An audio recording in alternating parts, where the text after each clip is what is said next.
So I'm very glad that you mentioned earlier that it's Halloween this week, because I want to make us think about something a little bit. Death. The inevitability of death. The fact that everybody here, barring the rapture or the Goethean singularity, is going to die. Everybody here knows is going to die. Death is the thing that unites us all. And that's kind of sad, I guess. So I thought about death, and that made me sad. And thinking about death probably makes you sad. Maybe you have some kind of experience with death in a video game, like Final Fantasy VII, and that made you feel sad, and we've connected. You have been New Games journalism. So 2 quick notes. One, some of the slides in this presentation I've used before, but due to procedurality, by which I mean beer, I'm going to be saying very different things about all of them. And 2, this entire thing was basically sold on the idea of Chthonic the Hedgehog, and that doesn't appear anywhere in this speech, so I'm very, very sorry. So, death. Death, and specifically going underground, dungeons, the underworld. This is from the Aeneid, book 6. Aeneas, the hero of the Aeneid, on the tin, has pretty much reached the end of his tether at this point. His home has been destroyed, his father has died, his wife has died, he has met a nice woman who friend-zoned him and then end-zoned him by killing herself rather than spending another minute with him. And he's seriously wondering about his mission. So, like anyone, he decides to go into the underworld to resolve this awkward issue. And he finds the Sibyl of Cumae. Sibyl of Cumae, funnily enough, is immortal. So she is one of these people to whom the rules don't apply. And people to whom the rules don't apply are really good at explaining why the rules do apply to you, because you're going to die. And this is her saying this. Effectively, she's saying, it's very easy to go into the underworld. It's super easy. The tricky part is coming back up. Rorocare gradum, to retrace your steps, and to escape to the upper air. Hoc opus, hic laboris, that is the work, that is the toil, that is the tricky part. Being dead is easy, not being dead anymore is hard. And this is important because one of the reasons you want to go to the underworld is because you want to live forever. Paradoxical, I know. That tablet is from the Epic of Gilgamesh. Gilgamesh is one of a lot of kind of culture heroes who are tied to a particular city and have a midlife crisis. His midlife crisis is when his best friend dies, and as a result of this, he travels for 12 double hours across the land of the dead to meet Utnapishtim, who is immortal, and once again explains why he can't be.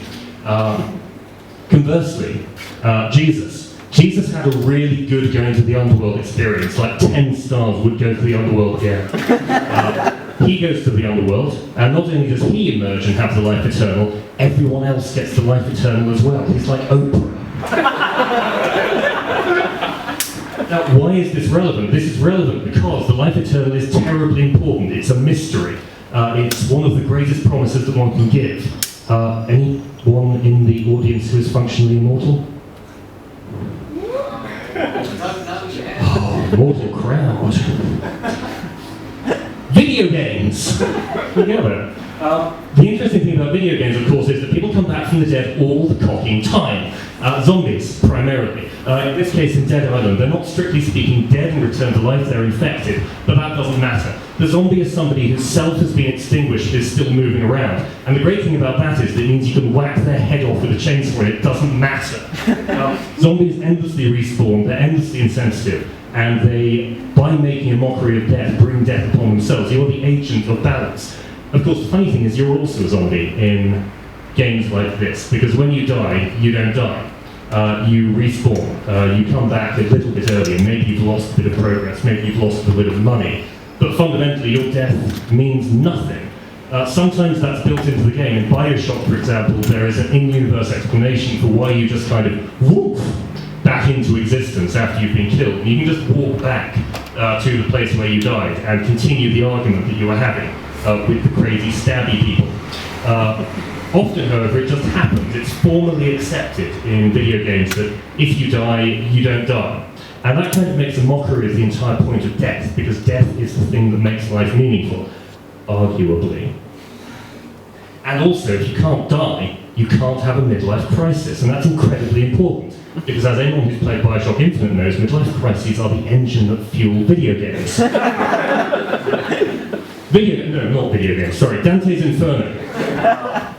Written by Dante, obviously, Dante Alighieri, 13th century, a great poet, having a midlife crisis. The Inferno is essentially about a midlife crisis. No metto del pane di nostria, halfway through my life, I walk through a dark wood, it's a metaphor, and I lost the straight path, also a metaphor. Dante is losing his faith. The girl he likes doesn't like him, she's got a boyfriend, and the boyfriend is bigger than him and better at sport. He's wondering about his role in the world. Video games. This is Dante's Inferno, published by Electronic Arts. It's the stupidest game in history. In this game, Dante is not a neurasthenic poet. Oh no. Dante is a swole crusader in the Third Crusade. Here you see his first boss battle against Death. At the end of the boss battle against Death, whom he kills... Where is thy sting now, motherfucker? He takes the big scythe. Now, the big scythe comes in handy, because he returns home to find that his wife, Beatrice, because this Dante gets to have sex with Beatrice, has been abducted by Lucifer, and he has to kill his way through the 9 levels of hell to get to Lucifer, and kill him as well, with his big scythe, or strictly speaking, the big scythe he has taken from Death.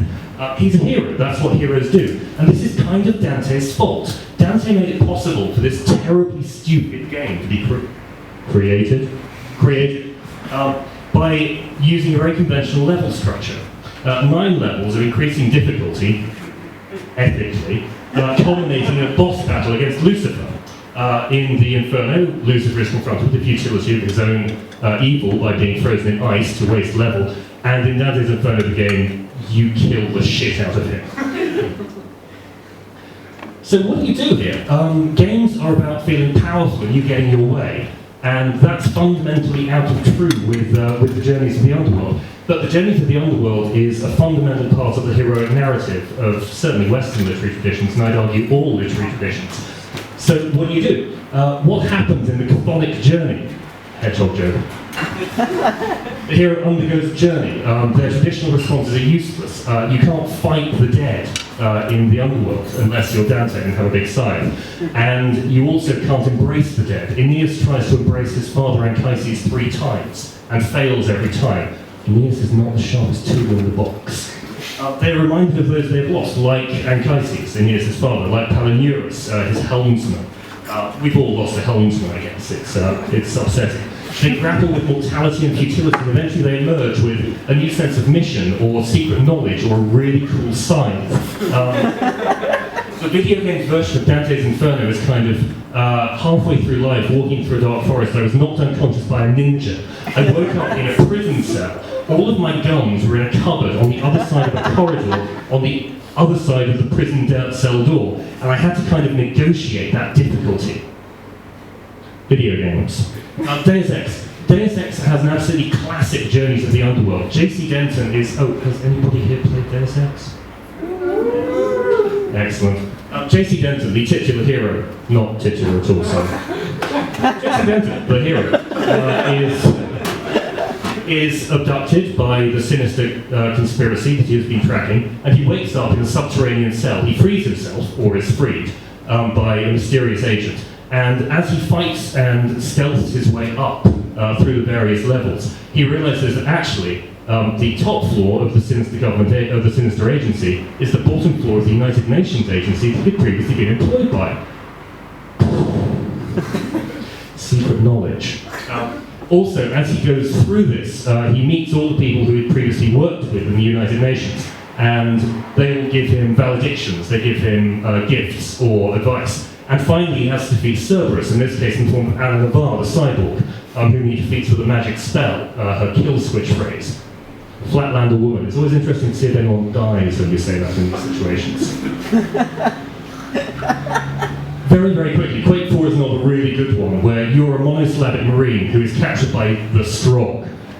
You have your guns taken away from you, you're helpless, you're strapped to a gurney, you see your fellow marines die. You are chopped into pieces and have robot legs attached to where your legs used to be. You're rescued, like Heracles rescuing Theseus. or maybe Orpheus and Eurydice, but better, because they're Marines. The Marines rescue you, and you have been transformed. You have secret knowledge, you have robot legs, which are extremely important to winning the game. You knew this was coming.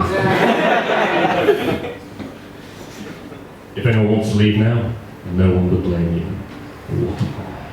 Anyway, Labyrinth. The Labyrinth. Here portrayed by the 1980s most wonderful human being. And also David Bowie. The Labyrinth is a fundamental part of the mythography of transition, by which we mean death and life. Not only was Labyrinth an awesome 1980s film, it was also a terrible 1980s game. And you know exactly what kind of game Labyrinth is going to be. It's going to be a graphic puzzle adventure, because that's what a labyrinth is. It's a series of challenges which you solve in order to proceed further into the labyrinth. Labyrinth, labyrinth, labyrinth, labyrinth. The original labyrinth is, of course, the one in which Theseus slew the Minotaur. And the idea there was that you would be unleashed into it, you would never find your way out, and at the centre you would be eaten by the Minotaur. In medieval Christian allegories, the labyrinth became a metaphor for salvation. You enter through the one entrance, which is birth, becoming a human being, and in the centre you find God. So the labyrinth is a series of processes which ultimately allow you to encounter either death, God, or David Bowie, which are basically the same thing. Another interesting thing about labyrinths, what's the difference between a labyrinth and a maze? Labyrinths are unicursal, which is to say that there's only one way into a labyrinth, there's actually only one route to the centre. Everything else is distraction. Video games. This is the Ocean House Hotel in Vampire the Masquerade : Bloodlines. Possibly Vampire : the Masquerade : Bloodlines? Anyway, it's held up as a tremendous example of level design, partly because people are so bored of killing things that a level in which you don't kill things is quite welcome. Also because the combat system in Vampire the Masquerade is so broken that a level in which you don't have to try to use it is actually an enormous relief. It's also a very good level, it's a very well designed level. It's unicursal. There is only one route through the Ocean House Hotel, which is essentially a kind of pastiche of The Shining. And during that, you experience the narrative of the larger world. Obviously, you experience the tragedies and the sadnesses of the inhabitants of the hotel. It's a haunted house. But also, you get the sense that there is an openness to it. You feel like you could go to other places in the hotel, even though you can't, because it's unicursal, because you're being guided through at all times. The other interesting thing there, of course, is that that kind of level design is a recurrent theme, and it's something which always gets critically acclaimed, or often gets critically acclaimed, because people are bored of killing. This is Gone Home. Has anyone here played Gone Home? Turn in your gamer cards. Gone Home is basically a System Shock 2 level, in a way, except instead of a space station, you're in a Pacific Northwestern colonial mansion, and instead of an insane artificial intelligence bent on your destruction, you're dealing with the complex feelings of a family torn apart. And you go through the first part of this, exploring the house, and realise that there are things going on in your family you have no idea of. And then you go into the basement.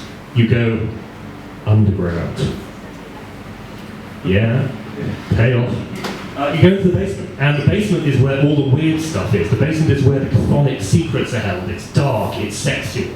It's about feelings of isolation and rejection. It's about your father's relationship with his father. It's about a terrible thing, which I won't spoil, which kind of defines a lot of the action of the house, and defines the house as a character in Gone Home. And it also is about sex. It's where you find an account of your sister's love life, and you, the player, may be interested in this, but you, the character, immediately look away. This is forbidden knowledge. It's not just secret. And then, of course, you find some stairs. You go up the stairs. You go into the next wing of the house, and from then on, your progression is upwards. You're heading ad supereris auras, as Virgil says in the Aeneid. Virgil, also a bit part character in Dante's Inferno, the game, and I guess also the poem. And as you go up, you encounter a series of resolutions which ultimately resolve in the climax of the game, which I won't spoil, though surely everyone's played Gone Home at this point. Anyway, if you haven't, do so. It's really, really good. So, this is the kind of the narrative exposition of the labyrinth, and the labyrinth is a cult phenomenon. It's about transition states, effectively, and getting to the centre of the labyrinth is meant to be a form of transformation, often a kind of ascendance. Dear Esther is a really good example of that, where you literally ascend geographically and spiritually through the course of the game. But sometimes puzzles are not totally about death, and I just thought it would be nice to mention that. Sometimes puzzles are just kind of lovely and fun. This is The Witness, a game which will be coming out in January by Jonathan Blow, and probably there is something kind of dark and sad in it, but I'm going to pretend there isn't for the purposes of this conversation. You explore a deserted island, you solve lots of puzzles, and solving those puzzles, which are absolutely conventional maze puzzles, where you have to draw a line on the screen, allows you to uncover more about the world that you're in, and also about the ability you have yourself to solve puzzles. It's kind of circular in that sense. How do I make it work? Do I just press a thing? Oh. Okay, hang on. Yeah, let's see what we can do here. No. It broke. It's all fucked. Oh god. Okay. This is a screen capture of Jonathan Blow solving one of the puzzles in The Witness, and more precisely failing to solve one of the puzzles in The Witness. This is the designer of the game and the person who made this puzzle having to pretend that he doesn't know how to solve it in order to demonstrate how hard the puzzles are, which I really like. It's secret knowledge again, except in this case it's not very secret, obviously, because he designed the sodding game. He was kind of making a point about it. And something I really like about the Western literary tradition, and I think literary traditions in general, certainly heroic narratives, which are all about, confronting death and attempting to make your life meaningful by committing incredible acts and doing amazing deeds in the face of your near certain death. Arete is the ancient Greek word for that, basically effectiveness, the ability to get shit done. One thing I like about them is they actually play a lot like graphic puzzle adventures a lot of the time. This is Odysseus. He has some wax, he has some rope, he's got some sirens, and he has to work out a way of combining those objects in such a way that he'll be able to get past the sirens, but also be able to hear their song, because that's an achievement. Odysseus, incidentally, also goes to the underworld, or more precisely, the underworld comes to Odysseus. He goes to the edge of the earth and speaks with the dead in a way that's incredibly familiar at this point. He doesn't get to behead any zombies, but he gets to kill a lot of people in other situations, so I think it's okay. And this just keeps recurring. When Aeneas is trying to get to the underworld, he has to find a golden bough in order to get in. And Aeneas is kind of a lummox, so he can't. So his mother, the goddess Venus, uses the hint system. She sends a pair of doves to guide him to the golden bough. He's like, I was there all along. I mean, I could have worked that out. I absolutely could work that out. I was on the verge. So he's kind of pixel hunting. But the ultimate goal there is for him to go into the underworld, to meet his dead father, to be shown the glories of Rome, to be shown that his life as it is lived has meaning, even though it is inevitably bounded by the same death that has so far claimed everybody that he is meeting in the underworld. And that's kind of important, because video games are kind of a rehearsal for a lot of stuff, of course. And death is one of those things that we do an awful lot in video games, and we kind of get to do once, usually, in our own lives. But it's something that we get to experience. I don't know if "get to experience" is exactly the right phrase there, that's kind of like Disneyland. But it's something that we experience constantly, because we care about other people, and other people are mortal, and sometimes they achieve the end goal of that mortality before we do, which kind of sucks. So, giant battle mechs. There is no reason for the battle mech, or the heavy gear to be exact, to be on this slide, except that Odysseus is often called Polymetos, a man of many devices. He's Polymetis, he's a man of many schemes. He's Polytropos, he's a man who twists and turns. He's a ducker, he's a diver, he's a chancer. And this is kind of how he negotiates, and I think how a lot of people who are heroic in various different ways have to negotiate mortality. and also have to negotiate video games, of course. You have to solve a shitload of problems to get to the end of a video game, even if that problem is that the zombie's head is here, when it should be over here. But he's also known as Polytlemos, much enduring. And I think that's the other part about this whole thing. And weirdly, Halloween is one of those ways that we make this stuff safe, and we get to play with it a little bit. And video games are likewise. But Polytlemos, much enduring. Sometimes you just have to grind. In games, as in life, you just have to kind of just keep going until you get better at the thing that you're doing. And sometimes there isn't actually a magic answer to the puzzle or a golden bow, and instead you just have to kind of get through stuff. And yeah, that is pretty much it, I think. Thanks very much, little ancient Greek there. Yeah. And yeah, if anyone wants to be very, very, very deeply depressed later, I will be, around for a finite period of time on this earth. So yeah, come say hi.